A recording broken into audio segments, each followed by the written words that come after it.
की पाकिस्तानशी युद्ध कसं करायचं. विमाने वगैरे उडतात, प्रॅक्टिस चालू आहे विमान उडवायची. आत्ता मी काय डिफेन्समधला एक्सपर्ट नाही. युद्ध सराव हा सदैव सुरू असतो. ज्या देशाला पाकिस्तानसारखा किंवा चीनसारखा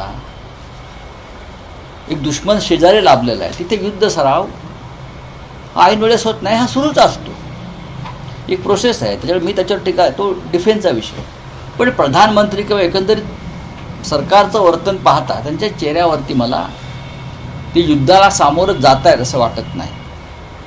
फक्त मीडियामध्ये बातम्या येत आहेत त्यांनी युद्ध सुरू केलं आहे. मीडियातून, विशेषतः राष्ट्रीय मीडियाने युद्ध सुरू केलं आहे. बॉम्ब टाकलेले आहेत पाकिस्तानवर, पाकिस्तानचे राज्यकर्ते पळून गेलेले आहेत, भूमिगत झालेले आहेत वगैरे. हे युद्ध सुरू आहे. पण मोदीने अद्याप युद्ध सुरू केलं नाही. तर त्यांची आता काय मानसिकता आहे पाहावं लागेल. सर, विरोधी पक्षांची जी आक्रमकता आहे किंवा युद्धज्वर जो आहे तो देशाला परवडणारा आहे का? कारण एक फॅक्शन असं म्हणतोय ज्यांनी युद्धामध्ये त्यांच्या कुटुंबातले काही लोक गमावले. असं आम्ही कडे म्हणतो. मोदी म्हणाले आहेत ना युद्धाची भाषा. युद्धाची भाषा कोणी केली? युद्धाची भाषा प्रधानमंत्र्यांनी केली. तुम्ही जे म्हणताय विरोधी पक्षांना धडा शिकवा.